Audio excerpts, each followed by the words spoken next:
So in this short video, I just want to pick up on one of the main points from the main article in terms of organisational health. And it was that first point with regards to creating behavioural cohesiveness, and specifically within the leadership team. So how do we create that level of cohesiveness in the behaviours that we are seeing exhibited throughout the organisation, and indeed maybe around the boardroom table? Now, bearing in mind that this is all about creating organisational health. So for those of you that want to dive into the deeper learnings, I'm going to share with you a bit of an insight from Patrick Lencioni in his best-selling book, The 5 Dysfunctions of a Team. And it is these 5 dysfunctions that actually we need to focus on in making sure that we are overcoming and maybe even ridding from our leadership team, that we're able to create a much higher level of cohesiveness, of a bringing together, of an understanding that the collaboration of those around the table has that positive impact on organizational health. And so what are the 5 dysfunctions? Well, the 5 dysfunctions are listed here. Now, they are the absence of trust, they are the fear of conflict, the lack of commitment, not being accountable, and no focus on results. So what I'm going to do is I'm going to go through each one of these and just give you a bit of an insight to it. It's not going to be full detail. For sure, those of you that want to dive into the full learnings of this one, then do please get the book, or do please get in touch by all means. And I'm more than happy to discuss this in a little bit more detail, maybe in direct relation to your boardroom and your leadership team. So let's have a look first of all then at the first one, which is this context of the absence of trust. So what do we mean by the absence of trust? Well, in the very simplest terms, we're talking about vulnerability of trust. So having the confidence to sit around a boardroom table, to be a leader that has an understanding that actually, do you know what, around this table as a leadership team, I'm really happy and confident to share with you the thoughts, the feelings, the observations that I have, which I'm going to lay them out there, and I'm going to lay myself on the line. And it might be that I actually end up sharing something that shows that I might have a lack of understanding of a particular area, or maybe completely off the mark. And it's recognizing that level of trust around the table is it's appreciated, that you're not going to say anything that's going to be wrong. You're going to say something and you may be miles off the mark, but the fact of the matter is that thanks for bringing that to the table, thanks for raising that. Because I always find that in those situations you'll have somebody, or you may want to say something yourself, you don't understand something that's been said, but you won't say anything at the fear of being seen as stupid or not knowing or poor at your job. And this is where that vulnerability of trust really comes into its light. Whereas often in this situation we have that absence of trust, that I can't say anything because I will be judged. I will be judged. Those around the table will judge me. The chairman, the chairperson, the CEO, they will judge me. And it's that actually limits this cohesive behaviour focus. And as you can see, the absence of trust is the piece that is at that foundation. So bringing in that vulnerability of trust, bringing in trust around the table is absolutely key to developing this going forward, and the foundation for that cohesive behaviour. So the next one is the fear of conflict. And the fear of conflict is often about creating artificial harmony. We'll agree with the chairperson because they're the business owner, or they're the CEO, or they're kind of quite challenging if you don't agree with them, and it takes me out of my comfort zone, and it's this fear of naturally just seeking to question, to challenge, and the point here is we're looking in this instance for a healthy conflict. We're not looking for fights around the table. We're not looking to be the loudest person around the table, but we're looking to really determine that, is this particular objective, is this goal, is this project, are we on track, are we really doing it by the way, is it working?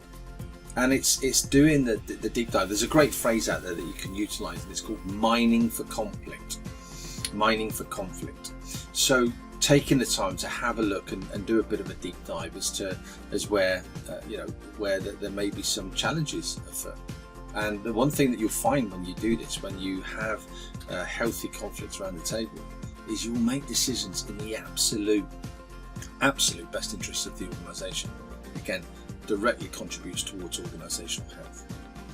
So the third one is a lack of commitment.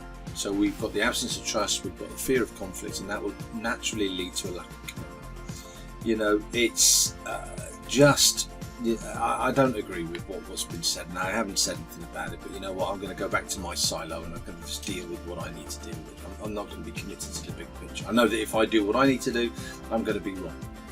So bringing commitment into this one is really focusing on the ability to actually shift your perspective, and even if it hasn't been totally realigned, but for you to be able to then say, do you know what, yeah, I agree with that, I'm on board with that, I get that, and although it might not be what I thought at the beginning, or it might not be what I would suggest that we do, actually I'm going to go with the remainder of the team here, because actually I can see that we're working on this and you'll get my 100% commitment. Rather than what we generally sometimes see around the table is this, just a focus in terms of consensus. I nod, or someone will say something on one side of the table, and you know what? Then, the CEO will say something else, and actually I'll then switch straightly to the CEO. It's that lack of commitment to the actual organisational health. So leading on from that is I guess what we would term is a lack of accountability. You can obviously see how this now starts to feed up this pyramid of the 5 dysfunctions. If we don't have commitment, how are you going to gain accountability? And it's challenging people to, I might be the financial director, but actually I'm absolutely invested in all of the other areas around the table. And so I might make a contribution or a challenge, or seek to hold the ops director accountable because of a point that I've raised, or something that I have a concern with. And it's stepping out of that comfort zone. When we look at a leadership team, we're not there leading our individual silos. And this is that behavioural shift where we recognise that the contribution around the table is to every element of the business, every element that contributes towards organisational health. So shifting from that lack of accountability to bringing high accountability to the team. And the final one is where we start to look on, in terms of this focus of being results orientated.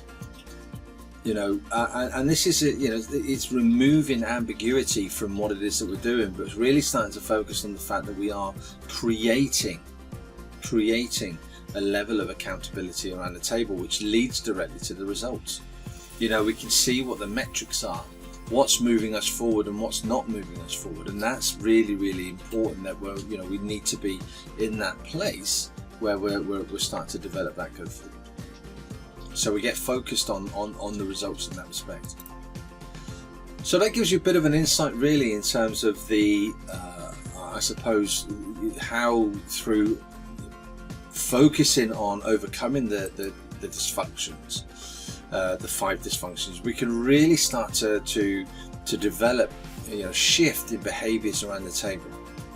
Now the final thing I want to leave you with is one of the things that gets in the way, and this is fear. And it's the fear of those that are on the leadership team of, as I mentioned earlier on, of being judged. And that's why that base level, at that foundation, it's the one thing that gets in the way. Now you might think that fear is quite a big word, but actually if you've been a leader sat around the table and you've got butterflies because there's something that you want to say and you haven't said it, that's fear. Whatever scale you want to put to it, that's fear. That's how it turns up. And the way that I look at it in respect to actually creating behavioural cohesiveness and to generate a leadership team and a boardroom that functions really well, is it just creates interference. And that's the piece that we've got to overcome. So I hope in this short